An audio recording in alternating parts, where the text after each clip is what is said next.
পুরো খাই দাও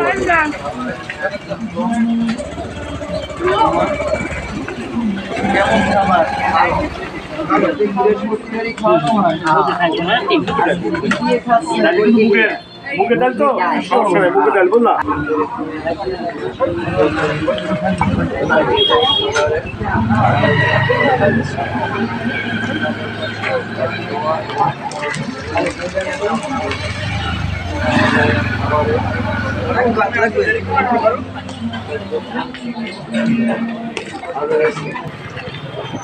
আসসালামু আলাইকুম।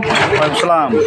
বাদল ভাই, আপনি কতদিন পর্যন্ত খাওয়ান? হ্যাঁ, আজকে 6 মাসে পড়ছে। 6 মাস পর্যন্ত খাওয়াইতেছেন? জি জি।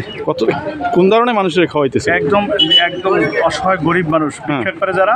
এই 6 ইউনিয়ন থেকে আমাদের উপজেলা যারা ভিক্ষা করতে আসে বৃহস্পতিবার, ওনাদেরকে এই খাবারটা খাওয়ানো হয়। এছাড়া তো কোনো মানুষ না না না, ওই যে অসহায় মানুষের জন্য খাবারের ব্যবস্থা করা হয়েছে। খাওয়ানোর ভালো খাবারের ব্যবস্থা করা হয়েছে প্রতি বৃহস্পতিবার। খাওয়ানোর আইটেম কি দেন? আজকের খাবার হচ্ছে সাদা ভাত, মুরগির মাংস আর মুগের ডাল। এই তো প্রতি সপ্তাহে চলে? হ্যাঁ, প্রতি সপ্তাহে একবেলা ভালো খাবার চলে। ঠিক আছে, ইনশাল্লাহ। সবাই দোয়া করবেন, ভালো থাকেন। আসসালামু আলাইকুম।